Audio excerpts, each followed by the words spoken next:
ఆదిలాబాద్ జిల్లా బేల మండలంలోని సాంగిడి గ్రామంలో పెళ్లి భోజనం తిని 70 మంది అస్వస్థతకు గురయ్యారు. నిన్న రాత్రి ఊర్లో ఓ పెళ్లికి వెళ్లిన 250 మంది భోజనాలు అరగించారు.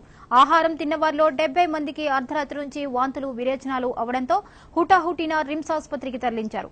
విషయం తెలుసుకున్న మంత్రి జోగురామన్న హాస్పిటల్లోని బాధితులను పరామర్శించారు. చికిత్సకు అవసరమైన ఏర్పాట్లను జిల్లా కలెక్టర్తో దగ్గరుండి పర్యవేక్షించారు.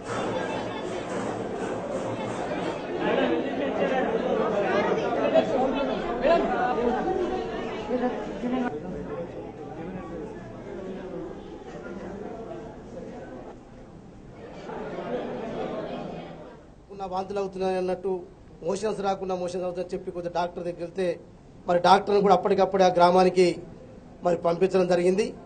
మరి అక్కడ లోకల్గా కూడా ఒక 30 సంవత్సరాల సీనియర్ డాక్టర్ అమృత్ రెడ్డి గారు కూడా అక్కడనే ఉండడం, అప్పటికప్పుడు కొంతమందికి గ్లూకోజ్ ఇవ్వడం, టాబ్లెట్స్ ఇవ్వడంతో మరి కంట్రోల్ కూడా చేయడం జరిగింది. ఎవరు కూడా సీరియస్ లేకపోయినా మొత్తానికి ఒక 100 మంది ఇప్పటికే మరి ఈ రకాలుగా బాధపడుతున్నట్టు మరి అక్కడికే డిఎంఎన్హెచ్ఓ గారు కూడా వెళ్ళడం మరి కలెక్టర్ గారు చెప్పి